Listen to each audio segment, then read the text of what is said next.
Good evening. Take two. Guys, if you only knew. So, good evening. Chaps Fantasy Chat. Coming to you at 9 o'clock. I'm normally a 7 o'clock guy. But tonight I'm at 9 because we had a little bit of technical difficulties. This is normally Arnie and I's spot. So I want to take a second to thank Arnie for graciously letting me come back on by myself. I was kind of torn because I love doing the show with Arnie. He and I had a little bit of a plan about what we're going to talk about tonight. I think we're going to put that on hiatus till next week. But thank you, Arnie. Thanks for the sound check. So, long story short, did this show at 7. It didn't broadcast. So, practice makes perfect, guys. I'm going to give it to you straight. Again, Chaps Fantasy Chat. I come to you on the Lenny Melnick Fantasy Sports Network. I love all my colleagues.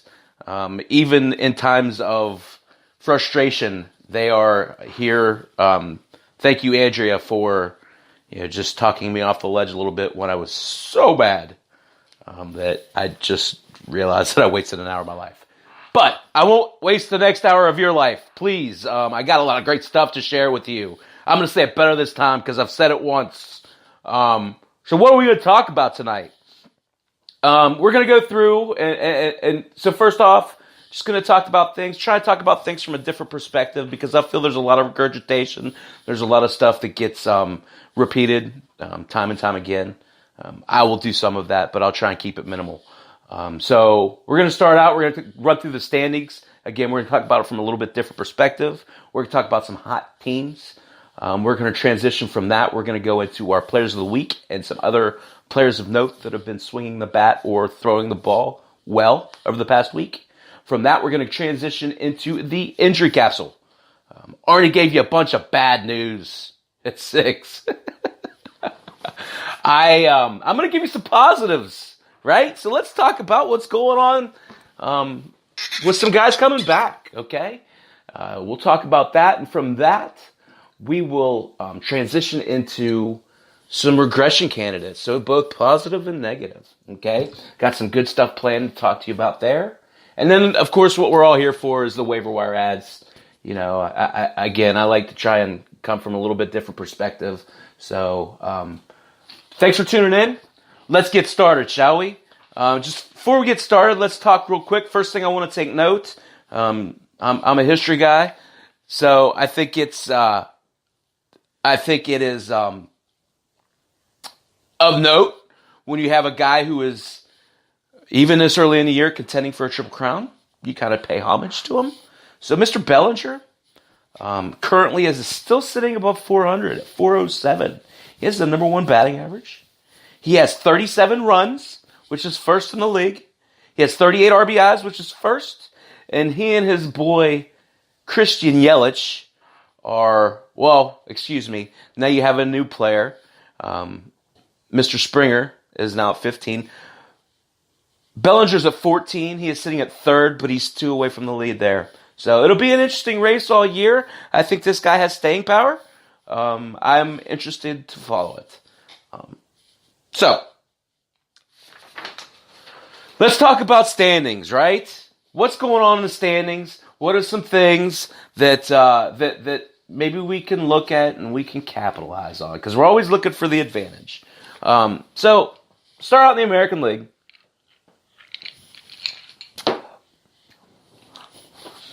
American League East, of course, the first team that's leading in the East is the Rays.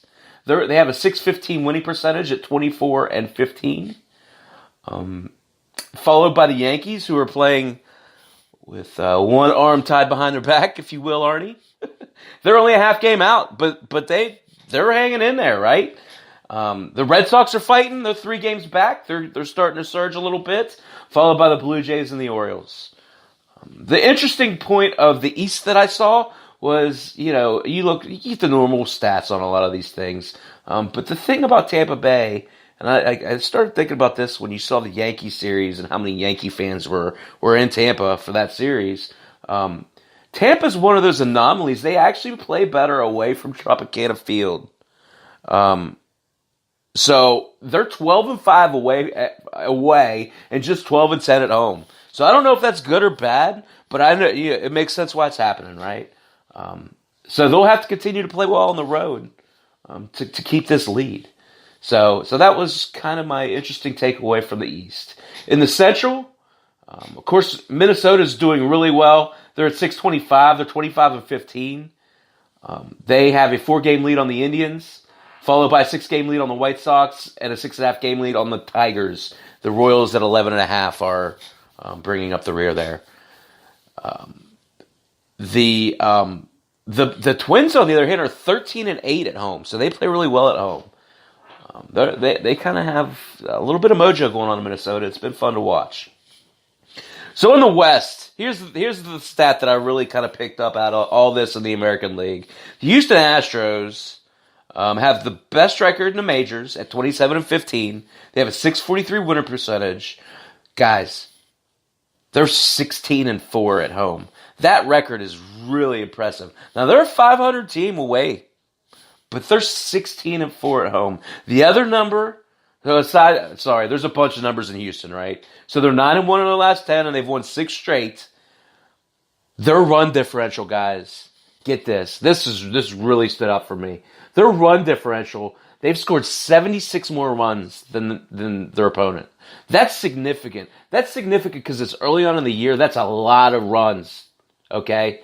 And the next closest player is 19 runs lower than that at 57. So you're talking about a team that's pitching well and that's battering the crap out of the ball, right? So just something you want to think about when you're targeting players and you're stuck between, say, I don't know, maybe a Michael Brantley or some other David Peralta, right? You might want to lean Brantley because of what these numbers are saying. That's why I share these, right? So just a little reference for you to kind of frame it up nicely. So in the West, like I said, Houston's already got a 6.5 game lead. Folks, they're going to run away with this division. They've already started to run away with this division. They might well run away with this with the American League. They're really good. The Angels at 6.5, the Mariners at 7, Texas at 8, and Oakland at 8.5, bringing up the rear. The thing about that is, to me, all of those teams are now under 500 aside from the Astros. Look for Oakland to start resurging, though. Like Arnie said at 6 o'clock, Matt Olson's starting to get hot. Jesus Luzardo is supposed to come back in the near future. Look for Oakland to start to pick up some steam. That's my American League breakdown. Some of your hot teams, like I said, Houston's 9-1 in the last 10. The Yankees are 7-3 in their last 10. They're playing really good ball. Boston's 8-2. They're playing really good ball. Really interesting to see how that race in the East shakes out. So, the National League. Some couple interesting notes here. So you got Philly leading the East with a 600 winning percentage, 24-16. Followed by the Braves. 3.5 games back, just 1 game over 500 at 21-20. Behind them is the Mets, below 500 with 4.5 out. Washington is now 8 out, and Miami is a lost cause at 13.5. The thing that's interesting about this is going to be really quickly turning into a 2-team race if New York and Washington doesn't get their act together. So, Philly is starting to put their things together. I think Atlanta has the pitching to stay, although they're getting smoked tonight, I see. New York and Washington need to keep up the pace. So, in the Central, my Cubbies, the cream of the crop in the Central, they have the best record in the National League now at 632. They are 10 games over 500 at 24-14. They are 8-2 in their last 10. And they have the best run differential in the National League at plus 54. So, interesting to see. That looks like it's going to be a 3, possibly a 4-team race with a jumble at the top almost every week between 2 to 3 teams. Milwaukee is right behind them. They're 2.5 out. They are interesting thing about Milwaukee. They actually have a losing record away at 8-11. They are 16-8 at Miller Park. So a kind of tale of two halves with these guys. Look up, everybody talks about Christian Yelich. Go look up Christian Yelich numbers away from Miller Park. It's not so pretty. Okay, so it's a Jekyll and Hyde team. I think a lot of where Milwaukee is for the course of the year will depend on whether they've been playing at home or away. Right behind Milwaukee, who's 2.5 out, is St. Louis at 3.5, Pittsburgh at 4, and Cincinnati at 7.5. Interesting division. I think there's 3 to 4 good teams in that division, depending on what day you ask me. So out west, you have the Dodgers. They're the cream of the crop. They are at 628 winning percentage, 27-16. Followed by the sneaky Diamondbacks. They're still hanging tight, 3.5 out. And then the Padres are 4 out with Colorado at 6.5. And then San Francisco bringing up the rear. So, what's interesting about the East? I think you got some sneaky contenders in Arizona and San Diego out west. I think the Pirates could kind of... I'll bet you are glad. Arnie's in here bragging about trading Sale for Machado. Good for you, buddy. That's looking like it's going to be a good deal for you. The Pirates are going to be sneaky. And Washington, we'll see what happens with them. They're really fighting for their life right now along with the Mets. So, that's my breakdown there. That brings me into our players of the week. So, interesting, I say this every week. Depends on who gets the award, how much it's coveted, right? So I think all 3 of these guys this week that won the awards are probably pretty appreciative of having this accolade. When Max Scherzer wins, he probably has 100 of them, right? But when Hyun-Jin Ryu wins the National League Player of the Week, he probably covets it. I would. He's not someone who's got a bunch of those laying around. So, how'd he get there, right? So his last 7 days, pretty decent numbers. 2-0, 0.00 ERA. He had 15 Ks and 17 innings pitched and a 0.36 whip. Now, Ryu is turning into the ace of that Dodger staff that has a number of aces. But among those high-quality starters, his numbers kind of stand out in that he's 5-1 with a 1.72 ERA, 54 Ks and 52.1 innings pitched, and a .726 whip. Another thing about Ryu is he has 18-1 K to walk rate. That's pretty good, guys. I think for that, he probably deserves a little accolades. Well done, Mr. Ryu. So then we'll pivot over to the American League, okay? First guy I want to talk about, Mike Fiers. So Mike Fiers is one of those guys that's really going to appreciate this because when you look at his season numbers, they're not great. They're not great.